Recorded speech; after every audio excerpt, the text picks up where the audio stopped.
നമസ്കാരം. ഇന്നിവിടെ ഞാൻ സംസാരിക്കാൻ പോകുന്ന കഥയുടെ പേരാണ് തിളക്കമാർന്ന വിജയം. ഒരിടത്തൊരിടത്ത് വിജയത്തിന് വേണ്ടി കൊതിക്കുന്ന കായികാഭ്യാസിയായ ഒരു ബാലനുണ്ടായിരുന്നു. അവന് വിജയം എന്നാൽ എല്ലാ മത്സരങ്ങളിലും ഒന്നാമനാവുക എന്നത് മാത്രമായിരുന്നു. ഒരിക്കൽ അവനും മറ്റു രണ്ട് കുട്ടികളും അവന്റെ ഗ്രാമത്തിൽ വെച്ച് ഒരു ഓട്ട മത്സരം സംഘടിപ്പിച്ചു.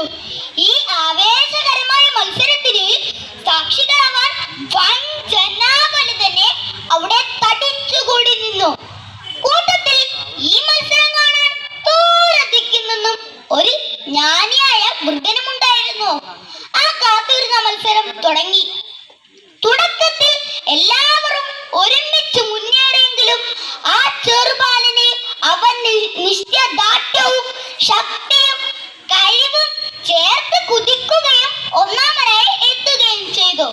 കാണികൾ കരഘോഷങ്ങളോടെ അവനെ എതിരേറ്റു.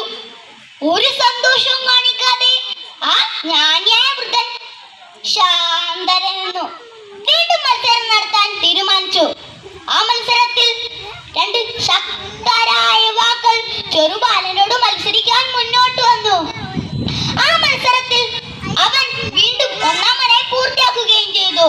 കാണികൾ കരഘോഷങ്ങൾ മുഴക്കി. ഒരു സന്തോഷവും കാണിക്കാതെ ആ ജ്ഞാനിയായ വൃദ്ധൻ വീണ്ടും ശാന്തനായി നിന്നു.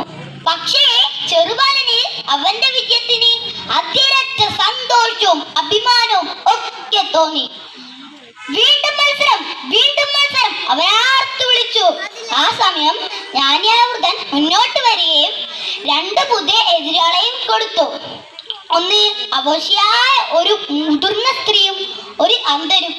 എന്താണ്? ആ കുട്ടി തമാശ രൂപത്തിൽ ചോദിച്ചു. ഇതൊരു മത്സരമല്ലല്ലോ. ആ കുട്ടി അത്ഭുതപ്പെട്ടു. മത്സരിക്കൂ, ആ വൃദ്ധൻ പറഞ്ഞു. ബാലൻ മാത്രം ഓടുകയും ഒന്നാമനെ പൂർത്തിയാക്കുകയും ചെയ്തു. മറ്റു രണ്ടുപേർ തുടങ്ങിയെടുത്തു തന്നെ നിന്നു. അവൻ കാണികൾക്ക് നേരെ കൈവീശി. കാണികൾ ഒരു സന്തോഷവും കാണിക്കാതെ ശാന്തത നിന്നു. ഇതെന്താണ്? ആളുകൾ എന്റെ സന്തോഷത്തിൽ പങ്കുചേരാത്തത്? അവൻ ജ്ഞാനിയായ വൃദ്ധനോട് ചോദിച്ചു. വീണ്ടും മത്സരം നടത്തൂ, ആ ജ്ഞാനിയായ വൃദ്ധൻ മറുപടി പറഞ്ഞു. ഈ സമയം നിങ്ങൾ 3 പേരും ഒരുമിച്ച് മത്സരം പൂർത്തിയാക്കണം. ബാലൻ ആലോചിച്ചു. എന്നിട്ട് കൂടെ മത്സരിക്കുന്ന അവശയായ മുതിർന്ന സ്ത്രീയുടെയും അന്ധനായ യുവാവിന്റെയും കൈ പിടിച്ച് അവൻ പതിയെ പതിയെ ഫിനിഷിംഗിലെത്തി. കാണികളെത്തവണ ആവേശത്തോടെ കരഘോഷങ്ങളോടെ അവനെ എതിരേറ്റു. ആ ജ്ഞാനിയായ വൃദ്ധൻ അവനെ നോക്കി പുഞ്ചിരിച്ച് തലയാട്ടി. ചെറുബാലന് അവന്റെ വിജയത്തിന് അതിരറ്റ സന്തോഷവും അഭിമാനവും ഒക്കെ തോന്നി.